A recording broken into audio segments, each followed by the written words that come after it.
in a way, it's impossible to talk about DMT, but on the other hand, it's fun to try to talk about it because it pushes the horse of language into a lather. Basically, when you smoke DMT, what happens is pure confoundment. And, I'm trying to speak generally here, in the sense that different people are confounded by different things. So, of course, it addresses you personally. Your level and tolerance for confoundment is a very personal thing. People have asked me about DMT, is it dangerous? And the real answer is only if you fear death by astonishment. And you deliver that line and then people laugh, except the people who've done DMT don't laugh. Because they understand, death by astonishment is no remote possibility. Death by astonishment is right there. When was the last time you were astonished? Unless I smoke DMT, it doesn't happen to me. Amazed occasionally. Astonished, never. Astonishment is when your jaw hangs for a long time. And DMT is simply confounding. Now, how could something be that confounding? I mean, you can imagine taking a drug and realizing that you should treat your partner better, or realizing that God really exists, or realizing that you should exercise more, or realizing that the planet is an organized intelligence. But how could something be as confounding as DMT is? Well, I think the answer to that, and it took me a while to get to this, is that the reason it's so confounding is because its impact is on the language forming capacity itself. So the reason it's so confounding is because the thing which is trying to look at the DMT is infected by it, by the process of inspection. So DMT does not provide an experience which you analyze. Nothing so tidy goes on. The syntactical machinery of description undergoes some kind of hyperdimensional inflation instantly, and then you cannot tell yourself what it is that you understand. In other words, what DMT does can't be downloaded into as low-dimensional a language as English.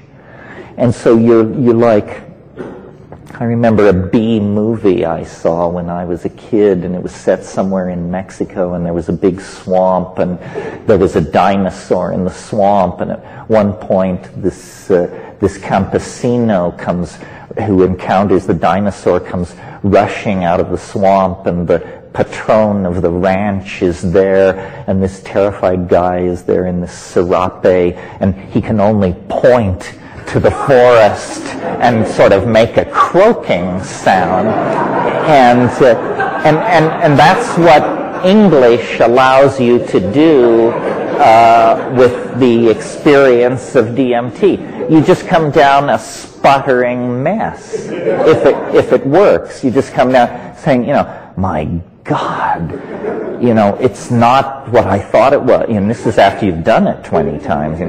It's not what I thought it was. It's not what I can think it is.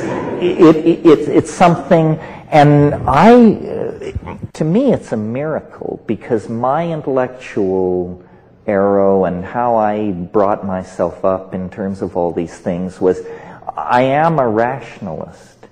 And I am interested in testing and verifying and proceeding to define truth by non-exotic means. In other words, no archangels, none of that. And as I matured intellectually, I began to eliminate mystery from the world.